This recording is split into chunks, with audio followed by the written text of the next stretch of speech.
Hello everybody, welcome to Catherine Sews and welcome to my weekly vlog. You might be able to hear some neighbors having some kind of fun family party in their backyard. Just a lot of happy sounds. It's just an absolutely beautiful day here in the Vancouver area. So I just wanted to share a few things with you this week. I did do a little thrift shopping and picked up a couple fun things. One is just sort of almost a good basic, although it's not really basic.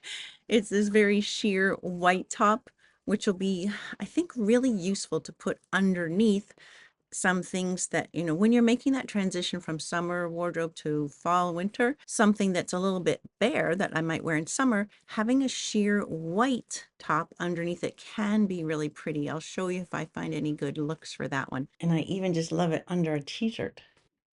And then, oh, I really love this jacket I found. So this is $12. I haven't even washed this yet. It's just Zara Basics. It's like nothing super expensive or anything, but it is quite nicely made. And look at the print on this jacket. I think that's just really super cool. It just looks like spray paint. It gives that 90s sort of vibe, which I always love anything that kind of looks a little bit retro. And to me, it even feels odd to call 90s retro. Like, doesn't that just seem like it was like a few years ago? But yeah, that goes back. And then here's a trick that I learned in the 90s. If you want to be able to push up your sleeves and have them stay up, take a piece of 1/4 inch elastic that's long enough to comfortably sit on your forearm, tie a knot in it, and then just push up your sleeve, hide the elastic in the folds of your sleeves, and then you've got that cool Miami Vice look all day. Okay, so that's my thrift shopping. I probably won't even upcycle those. Like, there's nothing that needs doing on either of them, so you might not see those again. One thing I have finally completed is one of Judy's dresses. My friend Judy, when I went to the island to visit her, she had 2 dresses that she just wanted me to make a quick change on. And gosh, I struggled so much with that. I just wanted to shorten the straps, and so I went, up. There's a big facing in there, so I went up through the facing, grabbed the seam in there. I don't know why. It took me like 10 tries, and it's still not perfect. It's sort of like acceptable. It's acceptable. So let me just show you how I did that. I've been struggling because I keep getting corners like that. It's not smooth. Really, I'm trying to do it a cheater's way. If I was not going to do it the cheater's way, I would be undoing the understitching on both sides and the seam, sewing front to back on the lining, front to back on the outside, close it up. And no, I'm just not gonna do all that. So I'm more or less at the point where I'm thinking that is going to just do. I still haven't even trimmed the seam allowance from inside here, so that'll help as well.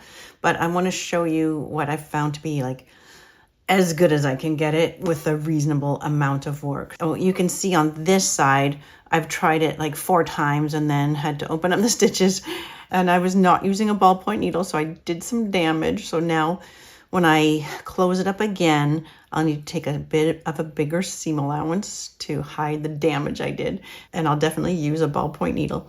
But let me just show you, because it is kind of a neat technique. As often dresses do, this has a big facing inside that you can reach up into. And so then I can pull that seam right out. I'm stretching the strap out with my fingers and making sure that this seam is laying right on top of the same seam on the inside. That's what I've been struggling with. So what I want to do to try and help the situation is just run a basting stitch around there. So with my fingers kind of stretching it out and making sure that that inner layer is meeting the outer layer all the way around. And you could, if you are a more cautious and wise person, you could definitely draw yourself a line here to follow. I'm just sort of following the holes that I made and trying to make sure they get captured into the seam allowance. But you see what I mean? I'm just sewing that all the way around just to hold that inner layer out against the outer layer. I'm just going to make sure I do them the same level, and so I will draw a little line. So now both are basted, so those edges are being held out together, and now I should be able to just sew straight across with the machine and it should be okay. I've got navy thread in the machine and a ballpoint needle.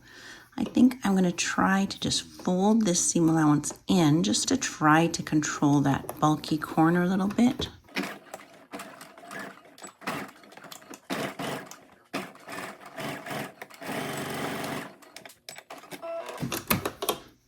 Okay, I'll take out my basting stitch anywhere I'm afraid it'll show. We're just going to check this one before I cut off the excess seam allowance and before I sew the other one, just to make sure that what I think is working is actually working. This is it. That is my last attempt. If that didn't work, I'm sorry, Judi, I tried. Well, okay then. Okay. That is pretty good. I'm quite happy with that. Oh, my corners are actually together. Oh, lordy. That is good. Okay, so if I trim that seam allowance, that should be ducky. Okay, that is definitely good enough. That'll do, and I'm sure Judi would agree that that will do. And then Judi's second dress is this black and white. I think it's like a rayon challis. It just wasn't fitting her right. And so I am, maybe in next week's Wednesday extra video, I'm going to be raising it up 4 or 5 inches, where when I pulled it up on her, it just fit her so much better. So I'm taking the top 4 or 5 inches off, and she wants it going straight across the front instead of the V. So I've been working out in my head. I've mentioned it like 3 times at least, because it's been about a month since I said I would do it. So I'm finally doing it. But you know what? I tried it on myself. I tried on both dresses just so I could compare the before and after. And I actually fell in love with this dress just as it is.